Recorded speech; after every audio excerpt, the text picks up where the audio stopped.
Hello everyone, welcome back to our channel. आज मैं बात करूंगी पेपर फर्स्ट की। तो यहाँ हम कुछ क्वेश्चन सॉल्व करेंगे पेपर फर्स्ट से, जो आपकी एक तरह से प्रैक्टिस की तरह होगा, आपकी प्रैक्टिस को और मजबूत बनाएगा। तो चलिए देरी न करते हुए क्लास को स्टार्ट करते हैं। इससे पहले अगर आपने मेरे चैनल को अभी तक सब्सक्राइब नहीं किया है तो प्लीज़ कर लीजिए, बेल आइकन प्रेस कर लीजिए, ताकि मेरे आने वाले वीडियो की नोटिफिकेशन आपको टाइम पे मिल सके। ठीक है, चलिए स्टार्ट करते हैं। पहला क्वेश्चन पूछा गया है, थोड़ा सा मुझे इसलिए छोटा करना पड़ेगा, नहीं तो फोर ऑप्शन मतलब ऑप्शन तक दिखेगा नहीं। ठीक है। शिक्षक कक्षा में छात्र के व्यवहार को प्रभावी ढंग से किस प्रकार प्रबंधित कर सकते हैं? शिक्षक छात्र कक्षा में छात्रों के व्यवहार को प्रभावी ढंग से किस प्रकार प्रबंधित कर सकते हैं? ऑप्शन है, पहला यादृच्छिक अनुशासनात्मक उपायों को लागू करके, बी कह रहा है स्पष्ट अपेक्षाएं और सुसंगत परिणाम स्थापित करके, सी कह रहा है किसी भी प्रकार के अनुशासन से बचकर, और डी कह रहा है केवल शैक्षणिक प्रदर्शन पर ध्यान केंद्रित करके। आपको बताना है कौन सा ऑप्शन सही है। यहाँ रहा इंग्लिश में, how can teachers effectively manage student behaviour in a classroom. तो आपको बताना है इसका आंसर क्या होगा। तो यहाँ आंसर होगा ऑप्शन नंबर बी, यानी स्पष्ट अपेक्षाएं और सुसंगत परिणाम स्थापित करके। ठीक है, यानी स्पष्ट अपेक्षाओं से संगत परिणाम स्थापित करके आप छात्र को प्रबंधित करने का एक सबसे प्रभावी तरीका है। इसमें स्पष्ट दिशा निर्देश निर्धारित करने से छात्र को ये समझने में मदद मिलती है कि उनसे क्या अपेक्षा, मतलब हम उनसे क्या अपेक्षाएं रखते हैं, क्या एक्सपेक्टेशंस रखते हैं, और उन अपेक्षाओं को पूरा करने के लिए क्या परिणाम होंगे, क्या रिजल्ट होंगे, जो एक व्यवस्थित और सकारात्मक शिक्षा वातावरण को क्या करता है, बढ़ावा देता है। नेक्स्ट क्वेश्चन की बात करेंगे। उच्च शिक्षण संस्थानों में किस शिक्षण पद्धति का उपयोग आमतौर पर विषय वस्तु की आलोचनात्मक सोच और समझ के स्थान पर रट्टा सीखने पर जोर देने के कारण नहीं किया जाता है? ठीक है, ऑप्शन क्या कह रहा है, व्याख्यान, बी चर्चा, सी याद रखना, और डी कह रहा है परियोजना आधारित शिक्षा। एक बार इंग्लिश में देख लेते हैं। विच of the following teaching method is not commonly used in higher learning institution due to its emphasis on rote learning rather than critical thinking and understanding of the subject matter? तो आपको बताना इसका answer क्या होगा। इसका answer होगा याद रखना, ऑप्शन नंबर सी, याद रखना। ठीक है, चलिए। तो उच्च शिक्षा संस्थानों में हम लोग रट्टा को ज़्यादा वैरियत नहीं देते, क्योंकि रट के आप कितना पढ़ लोगे। ठीक है, हम बढ़ावा देते हैं तो हम समझ को बढ़ावा देते हैं, अंडरस्टैंडिंग को बढ़ावा देते हैं। अगर समझ के सीखा जाए तो वो ज़्यादा लंबा प्रोसेस रहता है, मतलब लंबे समय तक आपका चलता है। लेकिन जब रोड लर्निंग है ना, तो ये कुछ चीज़ें तो आप याद कर सकते हो, बट सारी चीज़ें आप याद नहीं कर सकते, है ना। तो मेन हमारा फोकस यही होना चाहिए कि बच्चे को समझ में आए चीजें। ठीक है, नेक्स्ट है, प्रत्यक्ष निर्देश सबसे उपयुक्त तब होता है जब छात्रों को, ए कह रहा है शोध पत्र के लिए विभिन्न रणनीतियों का पता लगाना होता है, बी कह रहा है प्रयोगों के माध्यम से व्यवहारिक शिक्षण का अभ्यास करना होता है, सी संरचित तरीके से विशिष्ट प्रक्रियाओं या तथ्यों को सीखना होता है, और डी कह रहा है वाद विवाद के माध्यम से आलोचनात्मक चिंतन कौशल विकसित करना होता है। Direct instruction is most appropriate when student need to. ठीक है, आप बताइए इसका सही आंसर क्या होगा। तो जो इसका सही आंसर है कि प्रत्यक्ष निर्देश सबसे उपयुक्त तब होता है जब छात्रों को संरचित तरीके से विशिष्ट प्रक्रियाओं या तथ्यों को सिखाना होता है, ऑप्शन नंबर सी। ठीक है, तो यहाँ क्या होता है कि प्रत्यक्ष निर्देश शिक्षक केंद्रित होते हैं। ठीक है, जो प्रत्यक्ष डायरेक्ट इंस्ट्रक्शन होता है वो टीचर्स देता है, जो स्पष्ट, सीधे और संरचित तरीके से सामग्री वितरित करने पर ये बेस होता है। ठीक है, तो विभिन्न प्रक्रियाओं, तत्वों और बुनियादी कौशल को पढ़ाने के लिए एक इफेक्टिव तरीका है, और इस पद्धति में क्या होता है, शिक्षण और प्रदर्शन दोनों शामिल होता है। ठीक है, जो इन विषयों के लिए एक आदर्श बनता है, और छात्रों का मूलभूत ज्ञान प्राप्त करने या विशिष्ट चरणों का पालन करने की आवश्यकता होती है। नेक्स्ट क्वेश्चन है, स्फूर्त अनुकीलन की अवधारणा से कौन जुड़ा है, यानी ऑपरेंट कंडीशन से कौन जुड़ा है, कौन से जो मनोवैज्ञानिक है वो जुड़े हैं। इसमें इंग्लिश में नहीं दिया हुआ है, तो यहाँ आप इंग्लिश में ही हिंदी में ही देखिए। ठीक है, तो वो हैं आपके स्किनर। कौन है? स्किनर। कोई क्वेश्चन छूटा तो नहीं?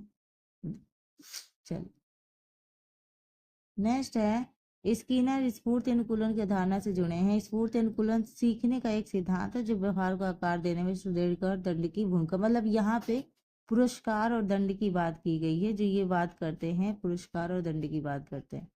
नेक्स्ट है अन्वेषणात्मक शोध की विशेषता है इसका उपयोग कारण और प्रभाव संबंध स्थापित करने के लिए किया जाता है। इसमें बड़े नमूने आकार से डेटा एकत्र करना शामिल है। इसका प्रयोग नई घटनाओं या समस्याओं का पता लगाने के लिए इसमें चरों पर उच्च स्तर के नियंत्रण की आवश्यकता होती है। तो यहाँ आपको बताना which of the following characterize to exploratory research. ठीक है, चलिए तो यहाँ है जो राइट आंसर, इसका प्रयोग नई घटनाओं या समस्याओं का पता लगाने के लिए किया जाता है। ठीक है, अन्वेषणात्मक शोध एक प्रकार का शोध है जिसका प्रयोग किसी नए या कम शोध वाले विषय की प्रारंभिक समझ हासिल करने के लिए किया जाता है। ये भविष्य के शोध के विचार या परिकल्पना हाइपोथेसिस करने के लिए नई घटनाओं, मुद्दों या प्रॉब्लम्स की खोज करना है। और वर्णनात्मक या प्रायोगिक अनुसंधान के विपरीत खोजपूर्ण अनुसंधान के उद्देश्य, कारण और प्रभाव संबंध स्थापित करना, विशिष्ट परिकल्पनाओं का परीक्षण करना नहीं है, बजाय विषय की सामान्य समझ हासिल करने और जांच करने के नए विचार को उत्पन्न करने पर ये केंद्रित होती है। शोध के संदर्भ में त्रिभुजन का शब्द का अर्थ क्या है? निष्कर्ष को मान करने के लिए कई दृष्टिकोणों का उपयोग करना, डेटा के सांख्यिकीय महत्व की गणना करना। सी कह रहा है तुलना के लिए आधार रेखा स्थापित करना, और डी कह रहा है कारण और प्रभाव संबंध निर्धारित करना। ठीक है, in the context of research the term triangulation refers to. ठीक है, तो यहाँ जो ऑप्शन सही है ऑप्शन नंबर ए, निष्कर्षों को मान्य करने के लिए कई दृष्टिकोणों का उपयोग करना। ठीक है, यानी इसमें क्या, शोध निष्कर्षों को क्रॉस चेकिंग या सत्यापन की कई विधियां, डेटा स्रोत, सिद्धांत या अन्वेषकों के उपयोग से होता है। ठीक है, इसमें जो प्राथमिक लक्ष्य है ये पुष्टि करके परिणामों की विश्वसनीयता यानी वैलिडिटी को बढ़ाना रहता है, और निष्कर्ष विभिन्न दृष्टिकोणों में सुसंगत है। ठीक है, नेक्स्ट क्वेश्चन है गुणात्मक, एक सेकेंड, गुणात्मक शोध पद्धति का उदाहरण है, यानी क्वालिटेटिव रिसर्च पद्धति का उदाहरण है सर्वेक्षण रिसर्च, प्रायोगिक अनुसंधान, केस स्टडी रिसर्च या सहसंबंध अनुसंधान। ठीक है, तो यहाँ इंग्लिश में नहीं दिया है तो आप हिंदी में ही देख लीजिए। तो इसका राइट ऑप्शन है केस स्टडी रिसर्च। क्या है? Case study research.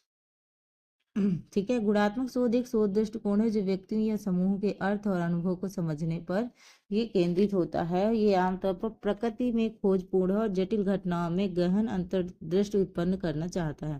Case study एक समान गुणात्मक शोध है जिसमें किसी एक मामले या कम संख्या में मामले का गहन विश्लेषण किया जाता है, एनालिसिस किया जाता है। केस स्टडी का प्रयोग अक्सर जटिल सामाजिक घटनाओं को समझने के लिए किया जाता है। तो केस स्टडी में साक्षात्कार आएगा, इंटरव्यू, अवलोकन, दस्तावेज विश्लेषण, ठीक है, डेटा संग्रह विधियां, ये सब केस स्टडी में शामिल होते हैं। नेक्स्ट क्वेश्चन है अनुसंधान में आईसीटी के अनुप्रयोग के संबंध में कौन सा एक वैध अभिकथन और कारण है? अभिकथन क्या कह रहा है? अनुसंधान में आईसीटी के उपयोग से डेटा संग्रह और विश्लेषण की सटीकता और दक्षता में वृद्धि हो सकती है। कारण कह रहा है आईसीटी उपकरण बड़ी मात्रा में डेटा के स्वचालित संग्रह और प्रसंस्करण की अनुमति देते हैं, मानवीय त्रुटि के जोखिम को कम करते हैं और विश्लेषण की गति और सटीकता में क्या करते हैं? सुधार करते हैं। Which of the following is valid assertion and reason regarding to application of ICT in research? ठीक है, तो यहाँ पे देखिए जो ऑप्शन सही है वो है ये ऑप्शन ए, कथन और कारण दोनों सत्य हो और कारण कथन की सही व्याख्या भी करता है।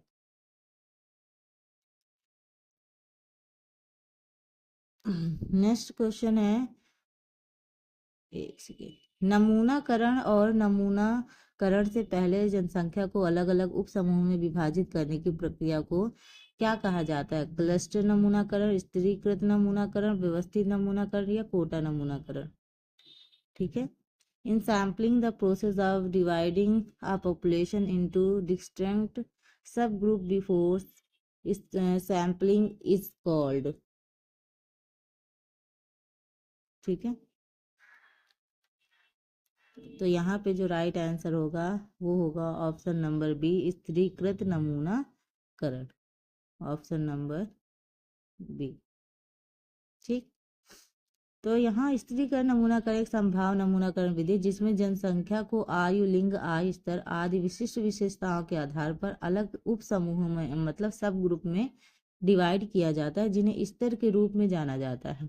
एक बार स्तर निर्धारित हो जाने के बाद प्रत्येक उपग्रुप में एक यादृच्छिक नमूना लिए जाते हैं। यह सुनिश्चित करता है कि प्रत्येक उप समूह को अंतिम नमूने में पर्याप्त रूप से दर्शाया गया है, जो शोध निष्कर्षों की सटीकता और सामान्यीकरण को बढ़ाता है। नेक्स्ट क्वेश्चन भी अभिकथन और कारण से ही है। क्या कह रहा है अभिकथन? कपड़ों को गर्म पानी से ठीक से नहीं धोया जाता है। आर कह रहा है कठोर जल में अनेक खनिज होते हैं। ठीक है। यहाँ एक सेकेंड, ओहो ज्यादा ही बड़ा हो रहा है। हाँ जी, बताइए इसका राइट आंसर क्या होगा?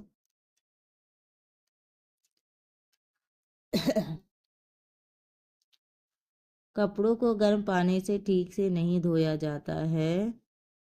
आर कह रहा है कठोर जल में अनेक खनिज होते हैं। ठीक है। तो यहाँ पे ऑप्शन नंबर डी सही है। ए आर दोनों सत्य है, लेकिन आर ए के सही स्पष्टीकरण नहीं है। ठीक है। नेक्स्ट क्वेश्चन की बात करते हैं। क्वेश्चन क्या है कि भारत में उच्च शिक्षा संस्थानों की मान्यता के लिए मुख्य रूप से कौन सा संगठन जिम्मेदार है? राष्ट्रीय मूल्यांकन और प्रत्यायन परिषद, बी है उच्च शिक्षा गुणवत्ता आश्वासन परिषद, और सी है भारतीय विश्वविद्यालय प्रत्यायन बोर्ड, और डी है राष्ट्रीय प्रत्यायन और प्रमाणन प्राधिकरण। एक बार इसको आप इंग्लिश में भी देख लीजिए। Higher education institution of India. ठीक है। हाँ जी, तो इसका राइट आंसर है ऑप्शन नंबर ए, राष्ट्रीय मूल्यांकन और प्रत्यायन परिषद। राष्ट्रीय मूल्यांकन, नेशनल। ठीक है। राष्ट्रीय मूल्यांकन प्रत्यायन परिषद NAAC भारत में उच्च शिक्षा संस्थानों HEI का मूल्यांकन और प्रत्यायन करने के लिए एक जिम्मेदार संगठन है। 1994 में विश्वविद्यालय अनुदान आयोग यानी जिसको कहते हैं UGC द्वारा स्थापित NAAC का प्राथमिक उद्देश्य भारत भर के कॉलेज और विश्वविद्यालयों द्वारा प्रदान की जाने वाली शिक्षा की गुणवत्ता का मूल्यांकन करना है। यानी ये एजुकेशन क्वालिटी का मूल्यांकन करती है। और क्या है कि NAAC पाठ्यक्रम, संकाय, बुनियादी ढांचा, अनुसंधान और छात्र परिणामों जैसे विभिन्न मापदंडों के आधार पर व्यापक मूल्यांकन करता है और संस्थानों के प्रदर्शन को दिखाने वाले ग्रेड प्रदान करता है, मतलब ग्रेडिंग प्रदान करने का भी ये कार्य करता है। नेक्स्ट क्वेश्चन है, अनौपचारिक भ्रांति ठीक है की गई है। हर कोई नवीनतम स्मार्टफोन मॉडल खरीद रहा है, आपको भी इसे जल्दी खरीद लेना चाहिए, अन्यथा ये खत्म हो जाएगा। ठीक है। तो ये जो इनफॉर्मल फैलसी है वो क्या है? स्लीपर स्लोप, रेड हेरिंग, आर्गुमेंटम पॉपुलम और फॉल्स डाइकोटोमी। ठीक है। Everyone is buying the latest smartphone model. You should get one to before they run out. ठीक है। तो आपको बताना है कौन सा फैलसी है ये। तो ये है ऑप्शन नंबर सी, आर्गुमेंटम पॉपुलम। ठीक है। ये आर्गुमेंटम एंड पॉपुलम जिसे लोकप्रियता, अपील या बैंड वैगन भ्रांति के रूप में भी जानते हैं। ये भ्रांति तब होती है जब किसी चीज को सिर्फ इसलिए सच या अच्छा बताया जाता है क्योंकि वह लोकप्रिय है या क्योंकि बहुत से लोग उस पर विश्वास करते हैं या कर रहे हैं। इस मामले में कथन सुझाव देता है कि आपको स्मार्टफोन खरीदना चाहिए क्योंकि हर कोई खरीद रहा है, जिसका अर्थ है कि इसकी लोकप्रियता की वजह से इसको खरीदा जा रहा है। नेक्स्ट भ्रांति क्या है? आप समाचारों पर भरोसा नहीं कर सकते, वे हमेशा तथ्यों को तोड़ मरोड़ कर पेश करते हैं। क्या है ये? जल्दबाजी में सामान्यीकरण, दया की अपील, फिसलन ढलान या स्ट्रॉ मैन भ्रांति। ठीक है। अच्छा, इसका कहीं कहीं इंग्लिश का मिसिंग है, ठीक है, कोई बात नहीं। तो यहाँ पे जो है वो है जल्दबाजी में सामान्यीकरण। ठीक है। ये भ्रांति तब होती है जब सीमित मात्रा में साक्ष्य या छोटे नमूने के आधार पर व्यापक निष्कर्ष निकाला जाता है। ठीक है। सभी समाचार अविश्वसनीय और हमेशा तथ्यों को तोड़ मरोड़ कर पेश किया जाता है, ये जरूरी नहीं है। ठीक है, सभी नहीं, कुछ हो सकता है। तार्किक रूप से इस कथन के समतुल्य है, कोई भी कुत्ता सरीसृप नहीं है। ठीक है, सभी कुत्ते सरीसृप हैं। बी, कुछ कुत्ते सरीसृप नहीं हैं। सी, कुछ सरीसृप कुत्ते नहीं हैं। और डी कह रहा है सभी कुत्ते गैर सरीसृप हैं। ठीक है, यहाँ रहे ऑप्शन, यहाँ रहा इंग्लिश में। चलिए, तो जो इसका राइट आंसर होगा सभी कुत्ते गैर सरीसृप हैं, option number D. Option number D. ठीक है। नेक्स्ट है सख्त पत्थर तो मुलायम क्या होगा? पत्थर क्या होता है? सख्त होता है, मतलब कठोर होता है। तो मुलायम क्या होता है? पंख। पंख क्या होता है? मुलायम होता है। मानव जनित गतिविधि का एक उदाहरण जिसका पर्यावरण पर महत्वपूर्ण प्रभाव पड़ता है: ज्वालामुखी विस्फोट, वनों की कटाई, प्राकृतिक जंगल की आग या भूकंप। आपको बताना है इसका right answer. Significant impact of the environment. इसका जो राइट आंसर है वो है वनों की कटाई। ठीक है, वनों की कटाई मानव जनित गतिविधि है, मनुष्य द्वारा होती है। ठीक है, वनों की कटाई में कृषि, शहरीकरण, खनन जैसे विभिन्न उद्देश्यों के लिए बड़े पैमाने पर पेड़ों को काटा जाता है ताकि क्या हो सके, चीजें हो सके जो पर्यावरण को एक तरह से क्या पहुंचाते हैं, नुकसान पहुंचाते हैं। मिट्टी का क्षरण होता है, ग्रीन गैस उत्सर्जन में वृद्धि होती है और जलवायु परिवर्तन होता है। ज्वालामुखी विस्फोट, जंगल की आग, भूकंप जैसी जो प्राकृतिक आपदाएं हैं वो मानवीय गतिविधि के कारण नहीं होती हैं। ठीक है, हालांकि मानवीय गतिविधि पर्यावरण पर प्रभाव डालती है। मनुष्य भी उतना ही जिम्मेदार है, प्रकृति तो है ही, प्रकृति जो नेचुरल तरीके से कर रही वो तो कर ही रही है, लेकिन मनुष्य भी ऐसी ऐसी चीजें कर रहा है जिससे ग्लोबल वार्मिंग बढ़ रही है। वायु प्रदूषणों के संपर्क में आने से श्वसन संबंधी रोग हो सकते हैं। पार्टिकुलेट पार्टिकुलेट मैटर और ओजोन जैसे वायु प्रदूषक श्वसन पथ में जलन और सूजन पैदा कर सकते हैं। तो आपको बताना है राइट आंसर।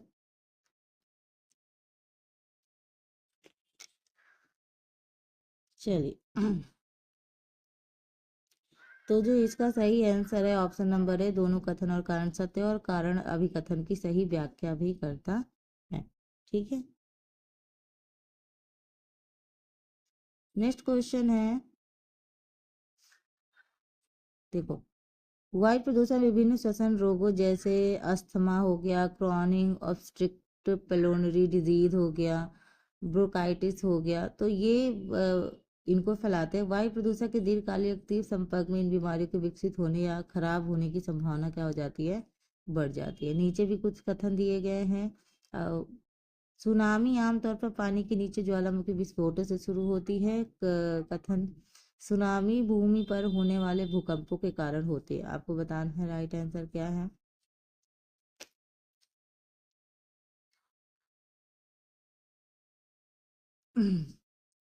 सो इसका जो राइट आंसर है ऑप्शन नंबर सी, यानी कथन ए सही है और सेकंड गलत है। आईपीसीसी की रिपोर्ट के अनुसार वर्ष 2014 में वैश्विक कार्बन डाइऑक्साइड उत्सर्जन में किस क्षेत्र का योगदान सबसे कम था? परिवहन, बी कृषि और वन भूमि उपयोग, सी कह रहा उद्योग और डी कह रहा है उपयोगिता, बिजली और ऊष्मा उत्पादन। एक बार इसको इंग्लिश में भी देख लीजिए। चलिए, तो जो इसका राइट आंसर होगा वो होगा ऑप्शन ए, परिवहन। एक सेकेंड, ज़्यादा ही छोटा। ठीक है। नेक्स्ट क्वेश्चन है, प्रभावी संचार का एक महत्वपूर्ण तत्व है जो सफल अंतःक्रिया में योगदान कर सकता है। जटिल और तकनीकी शब्दों का उपयोग, दर्शकों की आवश्यकताओं और दृष्टिकोणों की अपेक्षा करना, स्पष्ट और संक्षिप्त तरीके से संचार करना और विशिष्ट लिंगो और बोलचाल की भाषा को नियोजित करना। एक बार इसको इंग्लिश में भी देख लीजिए।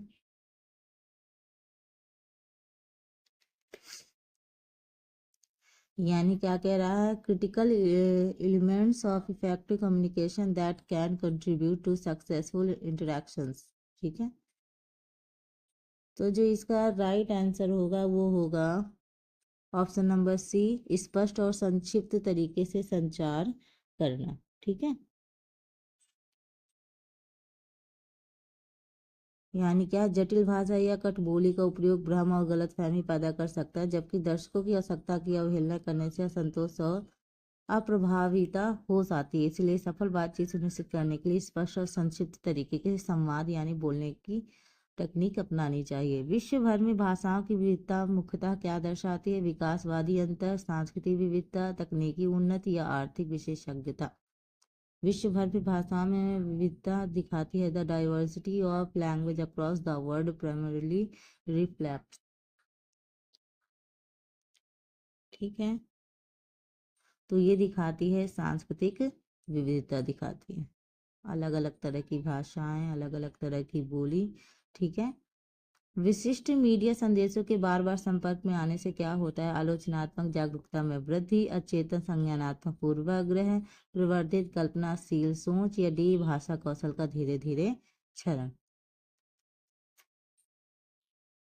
यानी repeated exposure to specific media message can lead to. ठीक है। तो जो इसका राइट आंसर होगा वो क्या होगा बताइए? वो होगा चेतन संज्ञानात्मक पूर्वाग्रह। ये तब होता है जब व्यक्ति मीडिया द्वारा लगातार प्रस्तुत किए जाने वाले दृष्टिकोण, विश्वास या रूढ़िवादिता का आंतरिक रूप से अपनाना शुरू कर देता है। अक्सर बिना सचेत जागरूकता के ये होता है, जबकि बार बार संपर्क से अन्य प्रभाव भी हो सकते हैं, जैसे रचनात्मकता या साक्षरता प्रभावित करना। पूर्वाग्रह का सुदृढ़ीकरण मीडिया उपयोग का एक महत्वपूर्ण और अक्सर सूक्ष्म भाव होता है। प्रभावी संचार को बाधित कर सकते कारक प्रभावी संचार को बाधित कर सकते हैं। सक्रिय सुनना, संदेश में स्पष्टता, विश्वास और तालमेल, या डी कह रहा है सांस्कृतिक अंतर। ठीक है। Effective communication. तो यहाँ पे बाधित कर सकता है, क्या बाधित कर सकता है? सांस्कृतिक अंतर। Option number D. ठीक है। सांस्कृतिक मतभेद प्रभावी संचार के एक महत्व बाधक कार्य करते हैं, क्योंकि प्रभावित कर सकते हैं लोग संदेशों को कैसे समझ रहे हैं, व्याख्या कर रहे हैं और प्रतिक्रिया दे रहे हैं। मतलब जिस तरीके से हम बात कर रहे हैं जरूरी नहीं कि वो उसी तरीके से समझे। तो सांस्कृतिक विविधता की वजह से ऐसा होता है। मास मीडिया का समाज पर प्राथमिक प्रभाव क्या है? यह महत्वपूर्ण सोच को बढ़ावा देता है, बौद्धिक जिज्ञासा को बढ़ावा देता है। यह सामाजिक मापदंड और मूल्यों को पुष्टि करता है और जनमत को आकार देता है। यह पारंपरिक संचार और सामुदायिक सामंजस्य में गिरावट की ओर जाता है। और डी कह रहा है इसका समाज पर कोई प्रभाव नहीं पड़ता है। The primary impact of mass media on society. ठीक है। ये रहे ऑप्शन। तो जो इसका राइट आंसर होगा वो होगा, यह सामाजिक मानदंडों और मूल्यों को पुष्ट करता है, जनमत को क्या देता है? आकार देता है। ठीक है। नेक्स्ट है, किस प्राचीन स्थल को उसकी उन्नत शहरी योजना और शिल्प कौशल के लिए मान्यता प्राप्त होने के बावजूद प्राचीन भारत में उच्च शिक्षा और शिक्षा का एक प्रसिद्ध संस्थान नहीं माना जाता? क्वेश्चन और नजदीक से देख लीजिए। प्राचीन स्थल को उसकी उन्नत शहरी योजना और शिल्प कौशल के लिए मान्यता प्राप्त होने के बावजूद प्राचीन भारत में उच्च शिक्षा और शिक्षा का एक प्रसिद्ध संस्थान नहीं माना जाता है। नालंदा, तक्षशिला, विक्रमशिला या हड़प्पा। एक बार आप इसको इंग्लिश में भी देख लीजिए। थोड़ा सा अगर आपको छोटा लगे तो अपने स्क्रीन को जूम कर लीजिएगा। ठीक है। तो आपको अच्छे से दिखाई देगा। तो यहाँ पे जो राइट आंसर होगा वो होगा हड़प्पा। क्या होगा? हड़प्पा। ठीक है, जबकि नालंदा, तक्षशिला और विक्रमशिला प्राचीन भारत में शिक्षा के प्रसिद्ध केंद्र थे। ठीक है, जैसे नालंदा को बख्तियार खिलजी ने पूरा वो करवा दिया। उच्च शिक्षा स्तर पर प्रभावी पर्यावरणीय शिक्षा प्रदान करने में कौन सी एक प्रमुख चुनौती है? धन और संसाधनों की सीमित उपलब्धता। बी कह रहा है योग्य प्रशिक्षकों और विशेषज्ञों की कमी। सी कह रहा है पर्यावरणीय मुद्दों में छात्रों की रुचि की कमी। डी है परिवर्तन और नवाचार के प्रति प्रतिरोध। यानी which are the following is key challenges delivering effective environmental education in the higher education level. ठीक है, तो जो इसका राइट ऑप्शन होगा वो होगा धन और संसाधनों की सीमित उपलब्धता, ऑप्शन नंबर ए। ठीक, नेक्स्ट क्वेश्चन है शिक्षक के शब्दों को सुनने की प्रक्रिया का वर्णन करने के लिए प्राचीन भारतीय शिक्षा में किस शब्द का प्रयोग किया जाता है? श्रुति, श्रावण, मान्याना और निदिध्यासन। ठीक है, तो यहाँ जो राइट ऑप्शन होगा वो होगा ऑप्शन नंबर बी। एक बार इंग्लिश में भी आप देख सकते हैं। नेक्स्ट क्वेश्चन है निष्ठा कार्यक्रम किस पहल के एक भाग के रूप में प्रारंभ किया गया था? समग्र शिक्षा कार्यक्रम, एनसीईआरटी, राष्ट्रीय आविष्कार अभियान या राष्ट्रीय उच्चतर शिक्षा अभियान। ठीक है, निष्ठा की बात की गई, किसकी? निष्ठा प्रोग्राम की बात की गई है। तो यहाँ पे जो ऑप्शन होगा वो ऑप्शन होगा ऑप्शन नंबर ए, समग्र शिक्षा कार्यक्रम, समग्र शिक्षा प्रोग्राम। ठीक है, ये क्या है? 42 लाख शिक्षकों को प्रशिक्षित करना है। ठीक है, जिसका उद्देश्य स्कूल के शिक्षकों और प्रमुखों को समग्र प्रशिक्षण प्रदान करने का कार्य करता है। किस समिति की सिफारिशों के कारण भारत में 10+2+3 प्रणाली शुरुआत हुई? कोठारी सर्जेंट समिति, मुदालियन समिति या फिर राधा कृष्णन समिति। ठीक है, यहाँ किसकी बात की गई? 10+2+3 एजुकेशन की बात की गई है। अब तो 5+3+3+4 आ गया है ना, लेकिन पहले जो था वो 10+2+3 था। तो ये किसकी रिकमेंडेशन के थ्रू हुआ? तो ये हुआ है कोठारी आयोग। ठीक है, इन्होंने हर क्षेत्र में वो किया है। ठीक है, तो यहाँ पे क्या हुआ इसके बाद? यहाँ पे 10+2 1962 से 66 कोठारी आयोग आता है। तो आयोग में प्रस्ताव दिया कि पहले 10 वर्षों में सामान्य शिक्षा, उसके बाद 2 साल की उच्चतम माध्यमिक शिक्षा और फिर 3 साल का विश्वविद्यालय डिग्री कोर्स शामिल होता है, जो अभी तक चल भी रहा था। ठीक है, शैक्षिक प्रक्रिया को व्यवस्थित करने और इसे अधिक कुशल और सुसंगत बनाने के लिए डिजाइन किया गया था। ठीक है, कंप्यूटर द्वारा समझी और संसाधित की जा सकने वाली सूचना की सबसे छोटी इकाई निरूपित करने वाला शब्द क्या है? डिजिट, बाइट, मेगाबाइट या बिट? एक सेकेंड, कुछ ज़्यादा ही छोटा हो जा रहा है ये ऑप्शन देखिए इंग्लिश में। ठीक है, तो जो इसका राइट आंसर होगा ऑप्शन नंबर डी, बिट होगा। ओहो, क्या हो रहा है? चलिए, उत्पादों या सेवाओं को बढ़ावा देने के लिए अनचाहे बल्क ईमेल भेजने की प्रथा कौन सा शब्द वर्णित करती है? फिशिंग, फॉर्मिंग, स्पैमिंग या स्मिशिंग। ठीक है, ये रहे ऑप्शंस। तो यहाँ जो बात करेंगे वो बात करेंगे स्पैम, स्पैमिंग कॉल आते हैं ना, बहुत स्पैम लिखा भी रहता है उस पर। यानी स्पैम अक्सर उत्पाद या सेवाओं के विज्ञापन के अनचाहे बल्क ईमेल भेजने की प्रथा है, जिसमें प्राप्तकर्ता को बड़ी मात्रा में ईमेल भेजना शामिल, जिन्होंने उनका अनुरोध नहीं किया था, आमतौर पर वाणिज्यिक उद्देश्यों के लिए। फिशिंग के विपरीत उसका उद्देश्य व्यक्तियों का संवेदनशील जानकारी प्रकट करने के लिए धोखा देने का काम ये करता है। आजकल बहुत ये सब बढ़ गया है, पैसे भी गायब हो जा रहे हैं बैंक से।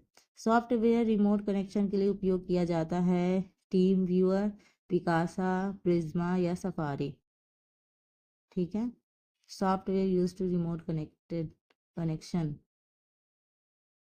तो यहाँ है TeamViewer, option number A. ये TeamViewer remote connection, desktop sharing, online meeting, web conferencing और कंप्यूटर के बीच एक फाइल ट्रांसफर के लिए एक मालिकाना कंप्यूटर सॉफ्टवेयर पैकेज है ये। बारकोड को सभी प्रकार की वस्तु पर प्रयोग किया जाता है। एक स्कैनिंग डिवाइस द्वारा सीधे कंप्यूटर में पढ़ा जाता है। इस स्कैनिंग डिवाइस का नाम क्या है? लेजर स्कैनर, OMR, OCR या MICR? MICR, ठीक है। तो यहाँ पे जो है option number A laser scanner है ये जी। लेजर स्कैनर को लेजर स्कैन बार कोड को स्कैन और पढ़ भी सकते हैं, ठीक है। क्वेश्चन देखते हैं थोड़ा सा। फायरवॉल का उपयोग इनकमिंग और आउटगोइंग ट्रैफिक को नियंत्रित करके नेटवर्क की सुरक्षा करने के लिए किया जाता है। ब्राउज़र कैश त्वरित पहुंच के लिए ईमेल और व्यक्तिगत फाइलों सब सहित सभी डेटा संग्रहित करता है। उपरोक्त कथन में से कौन सा सही है, क्या सही है, ठीक है। देखते हैं इंग्लिश में भी है, हाँ जी, ठीक है। थोड़ा छोटा कर लेते हैं। तो इसका जो राइट आंसर है, कथन ए सत्य है लेकिन सेकंड असत्य है। पहला सत्य है लेकिन सेकंड क्या है, असत्य है। तो ये रहे कुछ इम्पोर्टेंट क्वेश्चंस जो आपके पेपर फर्स्ट के लिए है। ये मैंने प्रैक्टिस की तहत ये क्वेश्चन लेके आई थी ताकि आपकी एक तरीके से क्या हो सके, प्रैक्टिस हो सके। तो ऐसे ही अपनी प्रैक्टिस को कंटिन्यू रखिएगा जब तक एग्ज़ाम हो नहीं जाता। आई होप आपको ये वीडियो अच्छा लगा हो। अगर अच्छा लगे तो आप लाइक कर सकते हैं, आपके ऊपर है, आप कर सकते हैं। आप अपने फीडबैक दे सकते हैं कमेंट के थ्रू।